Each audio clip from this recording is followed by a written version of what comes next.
Welcome back to State of Decay 2 Heartland. We are on the road, headed for disaster!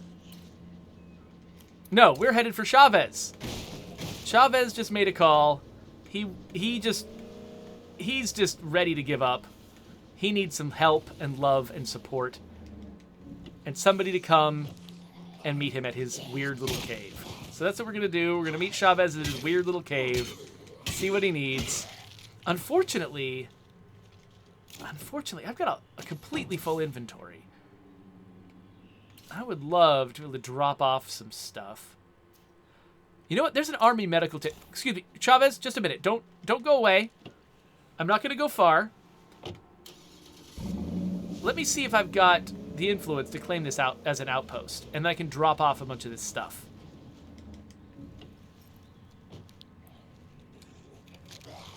Do not come any closer. Okay. Do we need to look in all these places in order to clear it, or can I just claim it? Claim outpost. Yes. We got someone at base you may want to talk with. Ooh, yeah, okay. So we got some good stuff here. Let's drop off our things. I ain't gonna ask you to get anything for me this time. Drop off this, and this, definitely. I expect you've heard rumors about the Army's disappearance months ago, and what we've been up to since. The truth is, the Army didn't abandon this country. Those in charge realized that city-by-city defense wasn't working. In fact, it was threatening to bleed the entire military dry. And almost to no benefit. To save this country, to save the world, we needed a new plan. I'm hearing a bunch of growling. Oh, hello. Yeah, alright. Let's deal with these guys. By the way, one thing I really like about the way we've sort of set up the kind of background lore of State of Decay 2 is that, you know, we've got this story in which the army pulled out, right? And a lot of people are resentful about how the military just sort of abandoned them. You know, Red Talon sort of has built a lot of its reputation on the idea that they stayed around while the army fled. And it would be really easy to just sort of like, yeah, just have the army be these villains. And that's sort of the default that a lot of people go to, right? They've got this like this depiction of the military, like say in like shows like say Avatar. You know, this depiction of the military is like, oh yeah, I mean we're a hammer and everything looks like a nail to us. We just want to get into big fights all the time and just risk everyone's life and just cause conflict for no reason. When that's not, at least, you know, the military people that I've been exposed to, that's not the attitude that they have. If anything, they're much less likely than politicians to want to get into a fight because they're the ones who know the cost of war. Wow, there's a lot of great stuff in here. They're the ones who know the cost of war, the difficulty of pursuing war. They devoted their entire lives to it. And they're not just going to, like, foolhardily just jump into something that they're going to fail. And so those unflattering depictions of, like, military brass always ring a little hollow to me just because at least obviously you can have idiots in any job, and there's plenty of idiots who work for the military. But, like, that feels like an unfair characterization overall. And so I like the fact that even though we do have the military in many people's minds in our world being like, oh, they were the capable people, the well-equipped people who abandoned us. They could have saved us and they didn't. It's sort of the attitude that a lot of people have. We depict it like the Army's got their own perspective, where they were actually like, they made a hard decision, but it was a necessary decision because they were basically going to bleed themselves dry, lose everything they had and still not defeat the zombies. And so they like pulled back and consolidated their forces to try to like ride out the worst of the storm and work on trying to, on a meta level, figure out a solution to the zombies rather than just fighting until all of them were dead. And so it's a harsh decision and one that you might disagree with, but it wasn't just the military. It wasn't just the military being like, we're jerks. We're going to do the jerky thing. You know, like that's not the way it went. I've been looking for you. It's not clear whether this is a letter to a loved one, a diary entry, or a suicide note. It might be all three. So, yeah. So, Chavez is not in the best condition. Before we chat with him, though, let me catch up with the chat here a little bit. Let's see here. Goonbuggy asked me what pays better, Twitch or YouTube. Well, considering I don't run ads in my YouTube, Twitch pays better, but also my actual job pays way better than both. Twitch for me is a hobby. It's definitely not something that I'm doing religiously enough or successfully enough to make a living at it. I get a small, tiny supplement to my income from the time that I spend on Twitch, but I mostly do it because I love it, and I benefit from it in ways that are not monetary. Peroxicus asks, quick question. Are all Red Talon former military, or do they recruit regular folks too? So the original, heart of Red Talon was former military people. They were people who deserted the army to stay in the field when the army was pulling back. But that was what Nigel... What's his last name? Nigel Meredith, the voice of Red Talon on the radio. That's what he did. That's what he and his unit did. And they were sort of formed the heart originally of Red Talon. But they also included Red Talon originally. Well, actually, yeah, that's not quite true, because Red Talon was an organization before, Red Talon, the military, the private military company, existed before any of this, and they were mostly hired ex-military people to be mercenaries. I imagine they probably also hired people with other kinds of backgrounds that qualified them for mercenary work. So they probably had a variety of people, and then they took in army deserters who were staying in the field to defend people, and they also had their own units that were out there who the army told them, "Hey, we're retreating. Come with us," and the mercenaries were like, "No, we're staying with these people." And so. Okay, Hoffman, come on. Finish your thing. We've got a lot of dialogue that just pops up in our game, don't we? It makes it difficult to stream. The next thing I knew, I'd been assigned to one of the science teams working on the Z problem. Yeah. Cool, Hoffman. Nice story. Anyway, so that's the way I sort of imagine it happens. So it's a combination of things. So I think most Red Talon operatives, at least in the first generation of them, were ex-military people in one way or another. Either they were hired as mercenaries. That's a juggernaut under all that blood, right? Because they were ex-military before the outbreak, or they were actually people who joined after the outbreak as ex-military. But that's not a requirement. There could be people who they just learned on the job, surviving the zombie apocalypse, how to fight zombies, and Red Talon could bring them in for that. And also Red Talon, you see the soldiers out there. But what you don't see is they've got this whole hinterland of communities and stuff that work for them. Kemi Baez can tell you what it's like to be in some of those communities. Some of them aren't great. They've kind of got this sort of loose, the way I imagine it anyway, they've got this kind of loose organization where individual local bosses basically run different units, and they also run the communities that support those units. And some of them treat those communities like crap. And Red Talon, the way that I think about it anyway, most of this has not been codified in the canon, so it could change at any moment. But the way I thought about it was, they had this very sort of because they're so dependent on their mercenaries, and because basically the central command and control, Teresa Weston and Sasquatch and folks back at base, and Nigel. They know that most of the people that are under their command are deserters. They specifically left their previous bosses because they didn't rebelled against their previous bosses because they didn't like what was going on. And so they can't exert a lot of control over their organization. They can't tell you what you can and can't do with your local unit, because if they do, they know you're going to leave. And so Red Talon gives a lot of power to their local commanders, which means sometimes you get really great local commanders like Nigel Meredith, who's a perfectly honorable person, and has everyone's best interest at heart. And sometimes you get flaming assholes like Sasquatch running a local unit and making everyone's life absolutely miserable. I'm sorry, by the way, I don't normally curse, but I don't know how else to describe Sasquatch.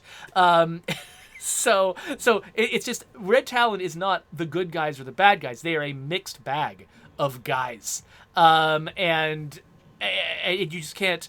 There's things you can rely on them for, but not. Not them always being good to you. All right, so let me... Okay, so Peroxicus appreciates the context. Good, I'm glad. I should probably at some point talk to Chavez, so let's do that. Can't believe I let myself get infected. No, I'm too weak to retrieve the cure we brought in. Oh, you should totally come with me, buddy. You really think I can help? I mean, look at me. You're a soldier, right? You can do this. Yeah, I'm some fucking soldier. Aw. Chavez just hates himself. I do like the transformation that Chavez goes through. I like that look, by the way, we just got on Isaac's face. That was great. Anyway, so yeah, I like the transformation that Chavez goes through where, you know, as a member of Red Talon, he feels this constant pressure to excel, right? Because that's, I mean, all these people, they're like very competitive. They're all these, you know, individuals, you know, trying to make a name for themselves, show off. You know, there's a bunch of show-offs in Red Talon, and they sort of preach this kind of probably toxic sense of, you know, like, oh, if you're a real soldier, you're gonna do this, that, and the other, or whatever. You know, like that kind of attitude. And wow, freaking zombies. Okay, This is the place to search. hold on, some Last time distance. I was here, I acted like such a badass. Like I was fucking invulnerable. Okay, where was that? Why'd they send a fuck up like me on a mission like this? My science team was assigned the name Echo Lab. Initially, most of the lab focused on anti-Zed weapons with minimal acoustic presence. After all, if the Zeds don't hear you, they probably won't chase you. My own small group explored undead biology. Specifically, we studied the blood plague. Okay, yeah, so there we get the origin of Echo Lab. So that was kind of, it's kind of interesting actually that we're sort of hearing a little bit about the origins of the different factions in this world. So I believed that I saw or heard a feral, which is why I drove off. I see a screamer nearby. Okay, where do you see a screamer? Oh wait, okay, I see a bloater.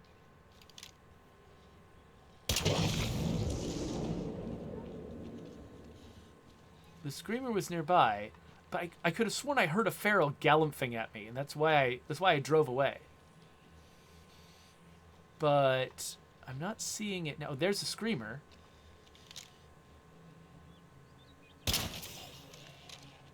Okay, I guess we lost the feral. I don't know. Or maybe it was never. Maybe I just imagined it. Maybe it didn't exist. Maybe I just saw a regular fast zombie stumbling or something, and it looked like a feral to me out of the corner of my eye, and it wasn't really a feral. All right, well, I guess I'll reload and we'll keep heading in. You see that one over there? Oh, whoops. Oh, hey. Hey, don't kill Chavez. Stop killing Chavez! All right. Oh, yeah, so, Radithcord was reminding me that I actually want to be headshotting bloaters and you know, knocking them down so I can harvest them, not blowing them up. That's true. In this particular case, I hate where we place our markers sometimes. In this particular case, I was more focused on Sick. Real sick. on Doc. keeping Chavez alive, which meant just reducing risk. Looks like that bloater's taking a nap.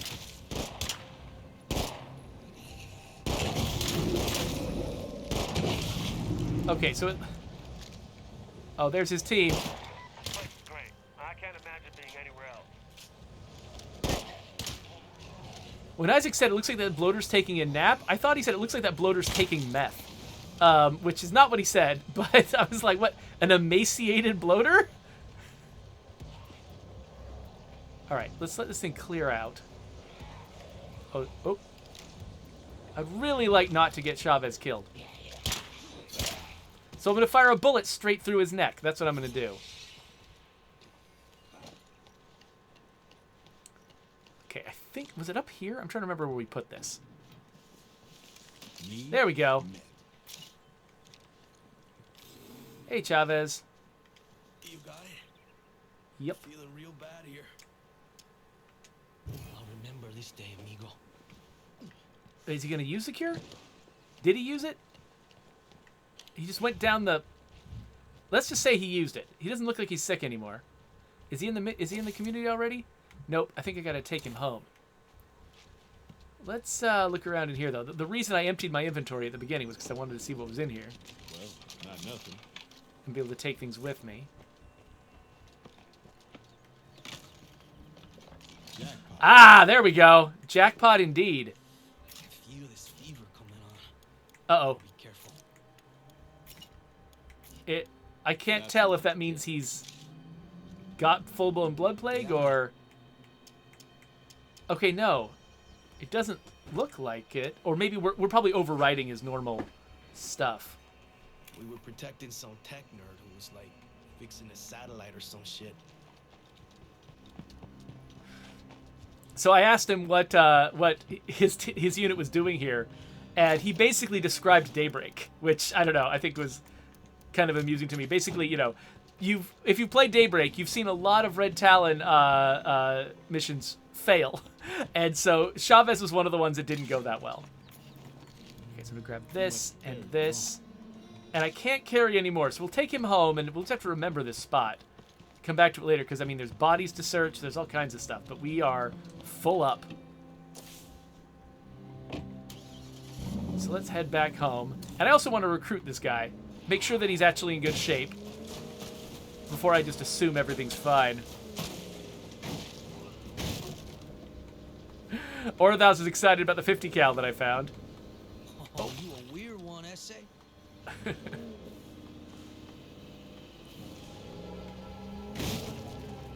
Peroxicus says, I wish anyone would play Daybreak on the PTR. Interesting.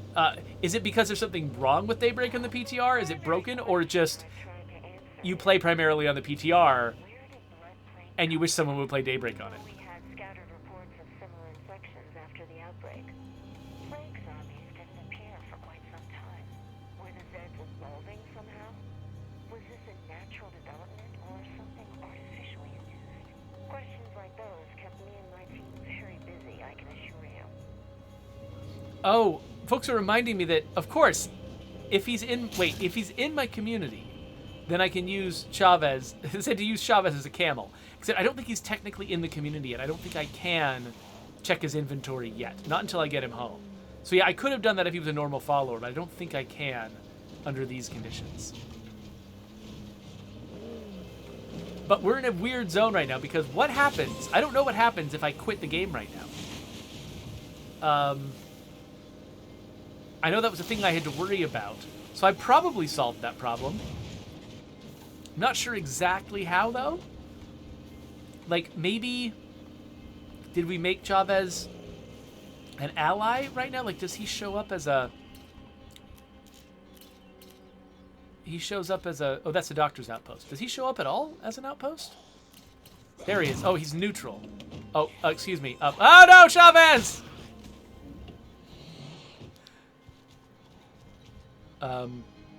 Oh, right. Zombies die when they do that. Okay, cool. Whatever. Speed, motherfucker.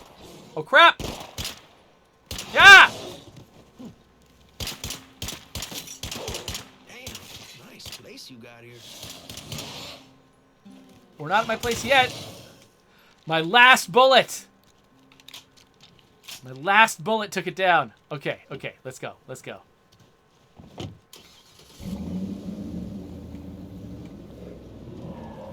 Oh, what is that?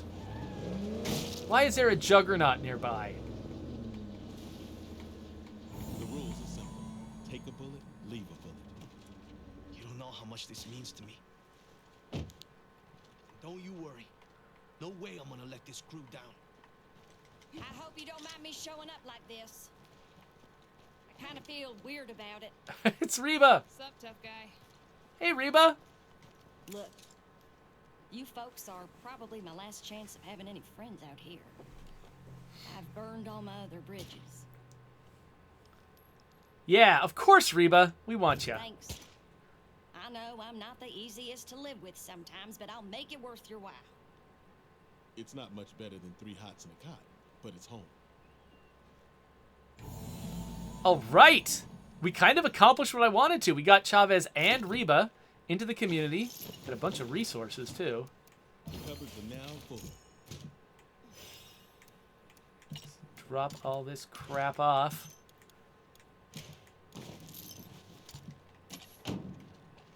All right. Deposited a bunch of stuff, and we've got 2 new characters who can unlock We have so many survivors. new stuff at the Just base. need to find room for everyone.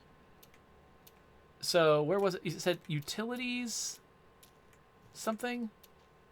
Now, again, I'm kind of confused about how this works. So let's see here. What can I build? There was some kind of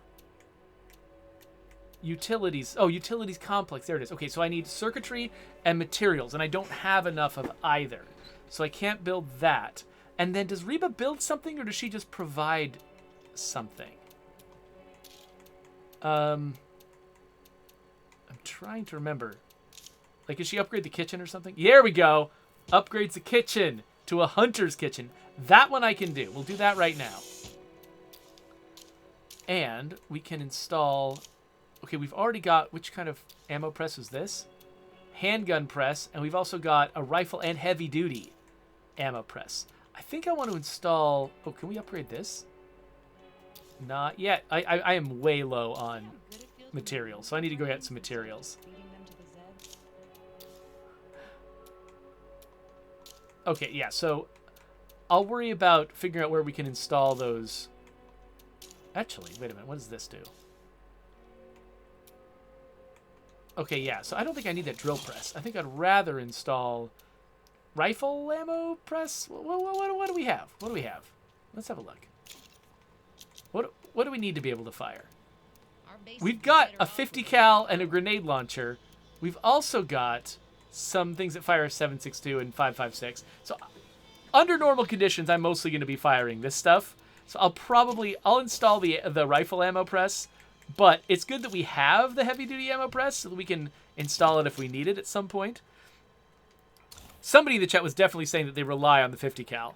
That's not really my style, but yeah, I could definitely see why some of you might prefer to install the heavy duty. I wanted to find a secluded region that would allow us to study how this contagion might be evolving in isolation. I convinced the men in charge that Trumbull Valley would offer an ideal location to test my theories. I can't believe we found a base as big as this. Everybody's talking, so I don't want to talk over them. So GamerGeek was asking about the PTR, what it is. So for those of you who don't know, and Peroxicus has already answered this really well, but for those of you who are watching the video later on YouTube, the PTR, or Public Test Realm, is sort of it's an alternate branch of our game that we make available on Steam. So if you play the game on Steam, you can switch branches and you can play with a different save in the PTR and try out versions of the game that aren't ready for public release yet. And so for the last year or so, we've been testing various versions of an infestation update, which is pretty game sweeping. It alters the way the game works in a lot of ways. And so we've been very, very cautious about releasing it to the public. And we've actually spent a year testing it in the PTR, getting feedback from people, trying different things, probably updating it not quite as often as people would have liked, because we took a break to focus on the Forever Communities update last year. But yeah, we have been working on it though, and so it's a great place to sort of get in there and like be on the front lines of figuring out, helping us figure out what makes the game better and what makes the game worse. 6-year-old me could have seen this place. He'd have killed to live here. Peroxicus says, I'm scared of the 50 cal because they tend to draw freak zombies. They definitely draw zombies. They're about some of the loudest things in the game. So you use them, if you've got like like something like a juggernaut you got to take down, or a plague heart you want to take out, and you want to make it happen real fast. Using it against regular old zombies, I mean, one nice thing about it is you don't have to be very precise. You can hit a zombie anywhere with a 50 cal and it'll kill the zombie regardless of whether you hit the head. I can't believe we're not building anything in that empty space. Just the sheer amount of trauma. But Reba, why are you complaining? You just got here. But yeah. So yeah, GamerGeek, yeah, the PTR is sort of the official name of what we call it. Some players call it the beta. Those are both valid names for it. We also called it the beta for a while internally. We ended up deciding we wanted to brand it as a public test realm, similar to the ones in, say, MMOs and stuff like that. But yeah, you call it whatever you want to call it. Anyway, We found a base as big as this. I feel like this is a nice stopping point. We gathered a bunch of characters where I need to go out and get some materials so we can upgrade the base. So maybe that'll be my first, order of business when we get back in there. And of course, next time I come back, I could very easily have more missions to push the story along. So we'll see where we end up. But in the meantime, if you're watching this later on YouTube, here's a subscribe button. You can subscribe to my channel. Wouldn't that be amazing? My next Heartland video is going to go here, and there'll be some other nonsense over here. So click on some stuff, and I'll see you later. If you're watching me live, we might do something else right now, so stick around. Receiver